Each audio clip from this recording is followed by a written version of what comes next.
Hi there, and welcome back to the podcast. So, today in episode 5, we are going to talk about the health habits.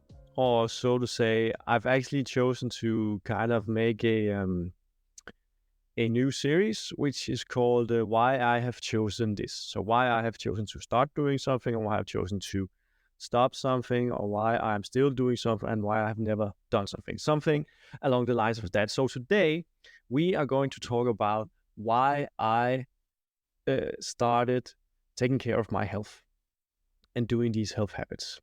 So, to answer the question, why did I start? Or maybe to say, start off, where did I come from? Well, back in the day, I did not live a certainly healthy life in the metrics that I define it now, which is of movement/exercise, which is from diet and from sleep habits. Um, Exercise, I have always been pretty good of exercising. There were a certain point in my life in my late teens where I didn't exercise as much back in high school. But else, overall, I've been exercising a lot during my whole life. And when it comes to diet, the majority of my life has been in average diet. I would say, eating okay food and also eating sugary stuff and desserts and nuts to a point where I got obese. I've actually never been obese in my life, but although right now I might be in the best shape I have ever been in terms of the way my body looks. In terms of stamina, I do not run or do any kind of I bike back and forth from things, but not that much cardio. But back in the day, I have run a marathon, which is my biggest cardio achievement. And in terms of strength-wise, I am almost at the peak of how strong I have ever been. And when it comes to sleep, for the majority of my life, as long as I can remember at least, I have been sleeping pretty badly. I have always been taking half an hour to an hour about to fall asleep and or never feeling fresh in the morning and always just have a bad relationship with sleep. Not that I have, slept late or slept less. I do sleep, but I've always been like it can be better, and it's come to a point where it's okay right now. It have been better, but I know that there's some certain things that I would like to do to make it even better. But more on that later. So I have had some health issues, I would say myself, and why I decided to change them was because of the benefits that I found out that it could have on my life, and it can have benefits in two ways, which is long-term benefits and short-term benefits. And long-term benefits is how health can increase your well-being for the long term, for the rest of your life, and increase longevity or how long you live. And for the short term, I see that as how it can increase your well-being right now, how it can energize you more and make you more focused and just overall increasing well-being. I found about those things and I was like, okay, if they say that it is so good as it is, then I would like to try it. And of course, for the longevity benefits, I have no way of proof that, but there have been a lot of science on it that health increase longevity, and it's also just public, so there it is. And there's also, and then about the short-term benefits, which I was like, they sound pretty good. And after doing, start working more out and started eating healthier and trying to getting better sleep habits, I feel the short-term benefits. I'm not gonna lie, they're actually true what they're saying. When you sleep well, you exercise regularly, and you eat healthy, you feel better overall, more energized, and you feel like you can just that you can take not take over the world, but that you can how to say it, that you can do your day, so to say. And compared to what I felt before, when I wouldn't say I felt pretty bad, not like shit, but pretty miserable because of my poor sleep habits and my poor diet. And at the time where I didn't work out as much, I also felt very bad. And when you typically when you don't live healthy, you live unhealthy. So you don't do the things that are good for you, but you do things that are bad for you instead, which just make it into a negative spiral. So it just keeps getting worse and worse and worse. Instead of when you try to become better, then it starts getting better and better and better. You become more healthy, you do more things that are healthy for you, and you just make sure that it keeps going, and you will like, oh, I want to have more of this.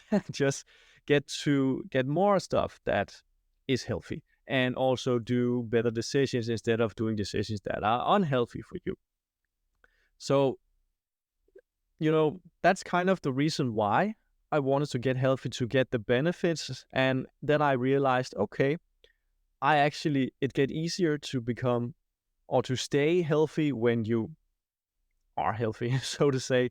So it's just that shift that's actually hard. And what I did was that, coming into high school, I stopped exercising regularly, and coming back to my 20s, I started exercising regularly again, where I started working out, I started running, and I started playing football. And right now in my mid 20s, as I said earlier, I only I work out in the gym, and I do it 6 times a week. I work out in the gym, and then I bike back and forth from the gym and other places that I'm in, because I've when it comes to exercise, I found out that in truth, how much exercise we actually do is not in terms needed when it comes to overall health. Then it's actually just regular exercise. The recommendation of being active for 30 minutes, not 30 hours, 30 minutes a day is that's enough to make you healthy in terms of exercise. So what you need to do is just take a walk, 30 minutes, maybe take a run if you want to, bike somewhere, dance for 30 minutes. That's actually all it needs to do. What's important though is how regular you do it. So there's a misconception that I think in, today's society, so to say, that you should do exercise for 2 to 3 times a week, and intense hours of exercise, maybe 1 to 2 hours 3 times a week. However, that's misunderstood, and that's a misconception, because what is more healthy is to spread it out. So instead of having exercise 2 to 3 times a week, then having less intensified exercise every day. That's more healthy than the 2 to 3 times a week. So as I said, free 30 minutes a day, just go for a walk, bike around town or around in the woods in your neighborhood, or go for a run. That's basically all you need. And everything else has been tied up to losing weight. But the key factor to losing weight is in your diet, because when it comes to losing weight, or gaining weight for that matter, but most people, they want to lose weight. And what's important there is to know how many calories you consume compared to how many you burn. Because to lose weight, you have to consume less calories than what you burn. So if we take that with the exercise as well, what exercise does it that it raises the number of calories you burn every day. But if you consume more still than what you burn, if you consume more calories than what you burn, then you are not going to lose weight. So it doesn't matter how much exercise you do if you still consume more than you burn in a whole day. So exercise is actually not the key factor to losing weight. That is diet.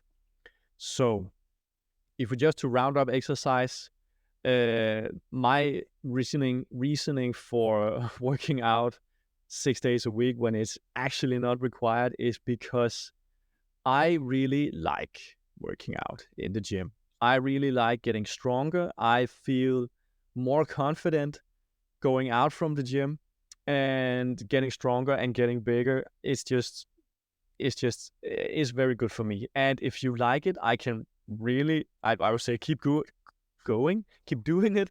And if you don't like it or haven't tried it, I would say at least give it a try and see how it works for you. But, or if it also comes down to what your goal is. If your goal is to lose weight, then do regular exercise and get in control of your diet. I will get to that in a second. And if you're trying to gain weight, muscles, then it's kind of required to go to the gym. You can put on muscle mass in different ways, but resistance training in the gym is just the easiest way to increase muscle mass.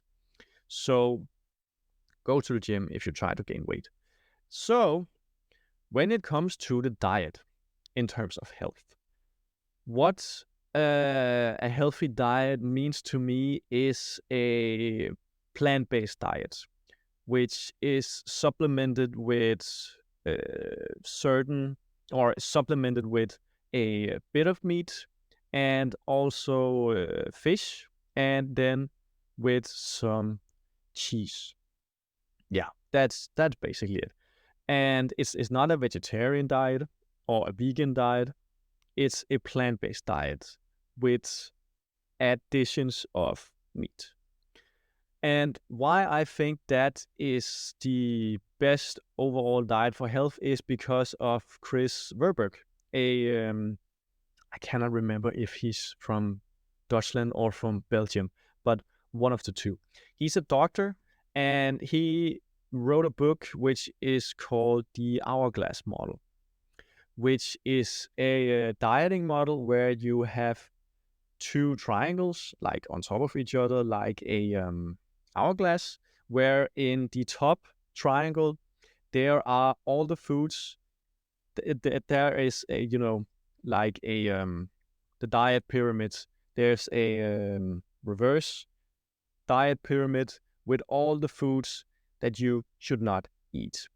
And in the bottom pyramid, there are all the foods in the equivalent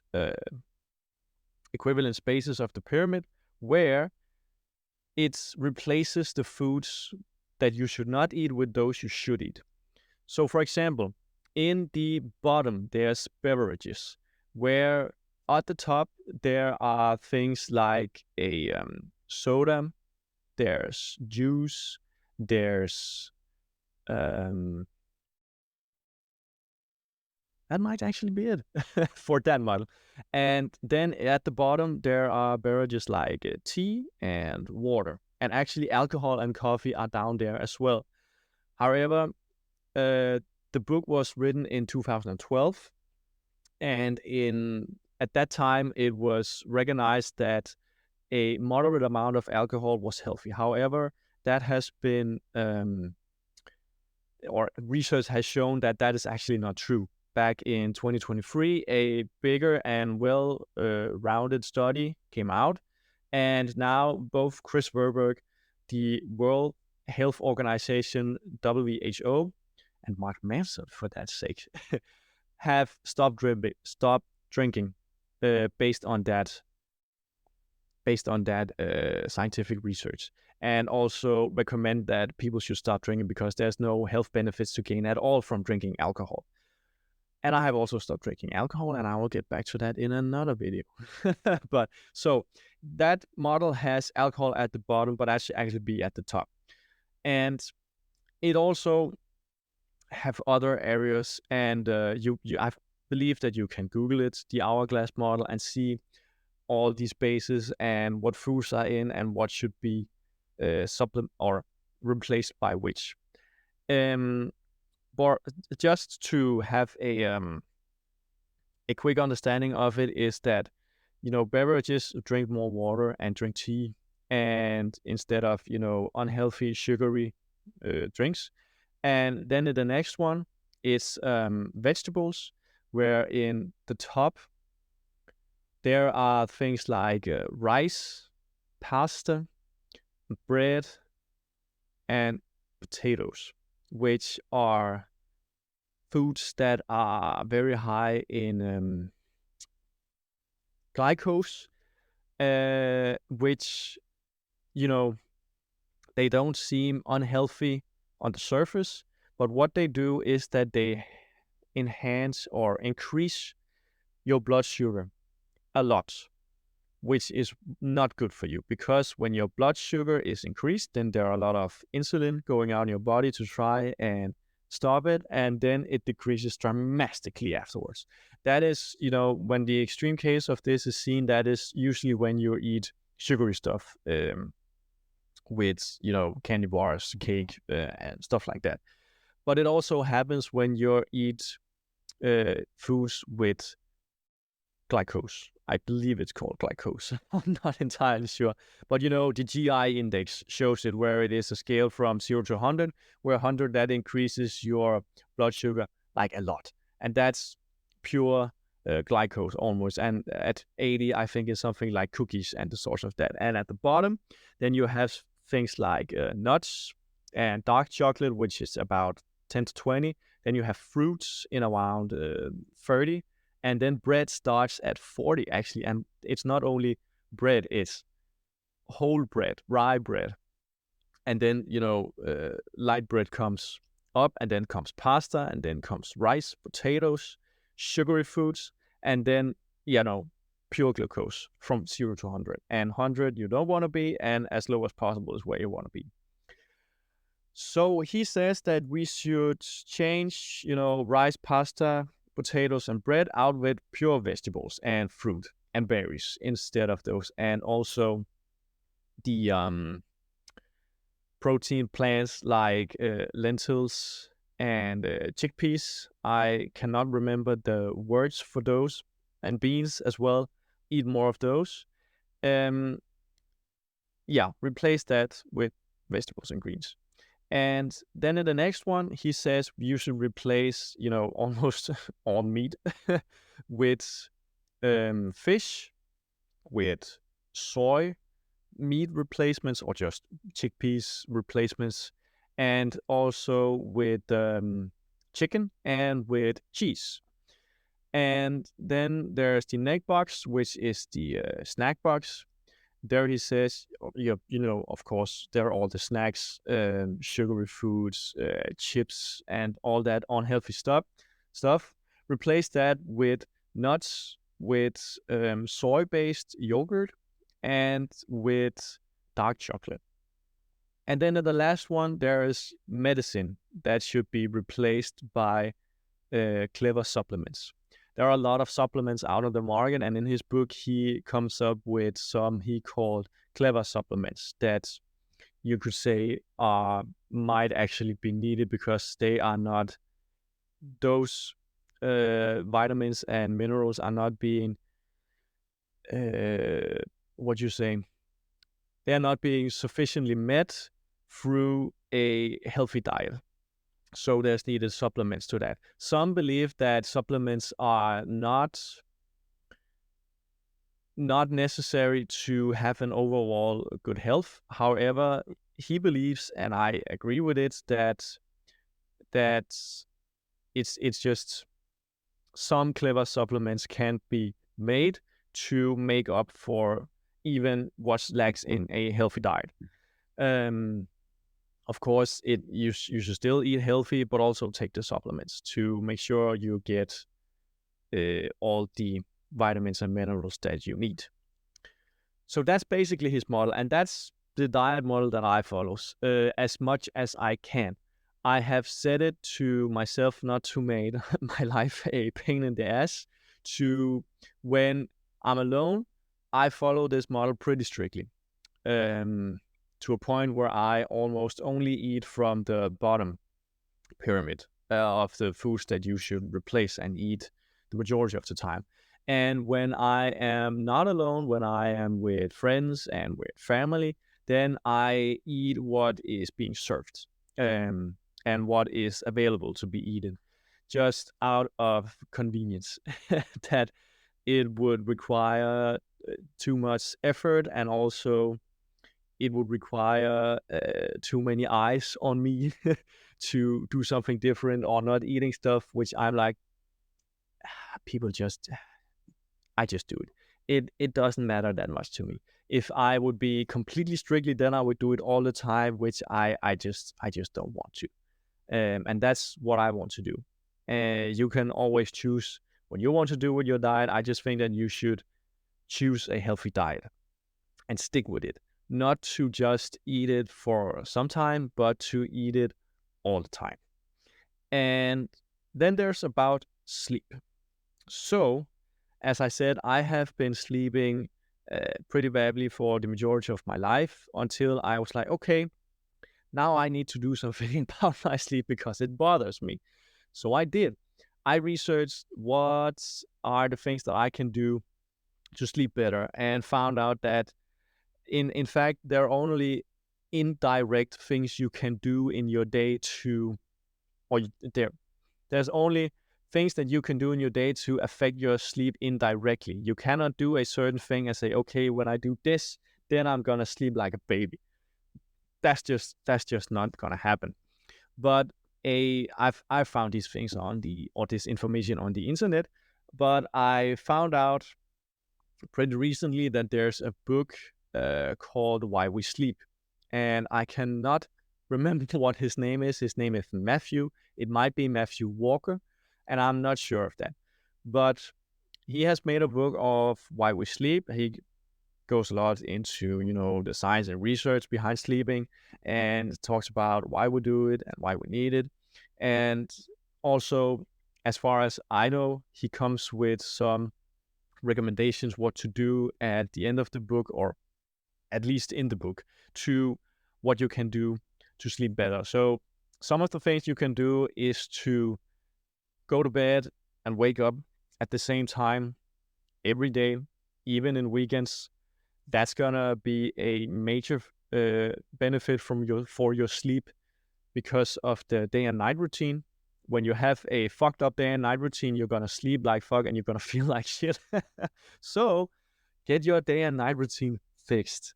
And then there's also a lot of things, relaxing at the evening, meditate, reading, don't do a lot of weird stuff, don't go out for a run 10 minutes before you have to sleep, and get your pulse up so it gets winded down, so your body just gets winded down and relaxed, maybe after a stress day. And also, go off screens and have as little as light as possible around you, or about 1 or 2 hours before you sleep. That's also gonna have major effects on your sleep, especially the screen time. Go off screens 2 hours before you sleep. Have a night routine, do some other stuff, reading. Don't watch television, don't look on your phone, don't have screens around you. It's gonna affect your sleep really, really positively, I tell you. So that's what I did to fix my sleep. It did became better. Right now, at the moment, it's not very good because, or it's it's okay. It's actually pretty good. I'm not gonna take it to a level where it's not good. It's actually okay. I'm just having up to a point in my life, or referring to a point in my life where I got in bed at 10 and then I woke up at 6 without an alarm clock every single day. That was like when my sleep was at its highest. Then I got on a vacation for 3 weeks, didn't have those same sleeping habits, and after that, it just wasn't the same. So, what I'm trying to do now is I'm trying to go to bed at 9 and woke up at 5 a.m., which is what I would try. It actually worked pretty well. Of course, or I didn't fall asleep at 9. I couldn't because I wasn't tired, but I woke up at 5. I woke up, I went out of bed 5 minutes after my alarm clock had rung or ring, and I'm a bit tired, not gonna lie, but it actually worked pretty fine.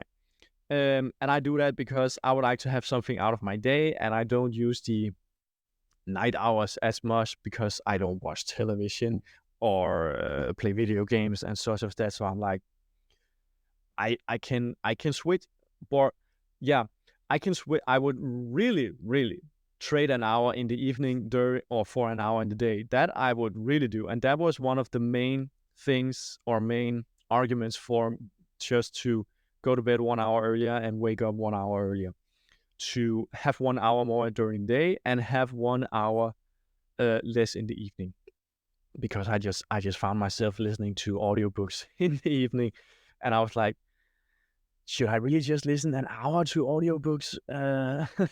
There are more productive things I can do during my day than just listening to an audiobook for an hour during the evening. So I have made that switch. I am pretty excited to see how it's going to go. I think it's going to go pretty well, but we'll see. So I'm not trying to say that you should wake up at 5. If you want to, you can do it. I've only done it once. That was pretty cool. I was actually more fresh than I thought I would be. But I might get an update on how it's going. So I think, yeah, that's the 3 habits of health that I think you should incorporate in your life. Just, to wrap it up, regular exercise, 30 minutes a day of light cardio. That's the minimum requirement. Actually, yeah, just you can call it the minimum requirement of healthy exercise. And diet, there's the healthy diets, which I think is plant-based, with some meat and some fish, especially fish. That's pretty healthy. Omega-3 fats, include those in your diets. They are really healthy, from nuts and from fish. Must, and berries as well, just to have some recommendations. And for sleep, do as much as you can to affect your sleep indirectly so you sleep better. That's the recommendations that I'm going to give to you on healthy habits. That's what I do, and that's what I think you should do as well. I also work out 6 times a week. You don't have to do that. That depends on your own fitness goals. But I think I'm going to wrap it up at there. I had some book recommendations during the episode, and I don't have, there are a lot of on diets, but you can also find a lot of stuff on the internet around diets. I think Chris Verberg is a really good person to follow when it comes to dieting. When it comes to fitness, I followed a lot of when it comes to the recommendations I have on exercise, that's also from Chris Verberg. When it comes to fitness and working out in the gym, I follow Athlean X, Jeff Cavalier on YouTube, Jeff Nippard, Jeremy Ether. That's pretty much it. And that's where I've learned all my working out knowledge from. And when the sleep, the Matthew Walker, I think he's called, and also you can just Google, how can I sleep better? Then their crumb advice is pretty easy. And I think that's going to be it from this episode. I am not sure what to talk about in the next episode. I have a lot of things that I can take, but which one I'm going to take, I'm not sure. So we'll see on the next episode. And then I guess until that, wow, 30 minutes exactly. Cool. Well, see you next episode. Bye.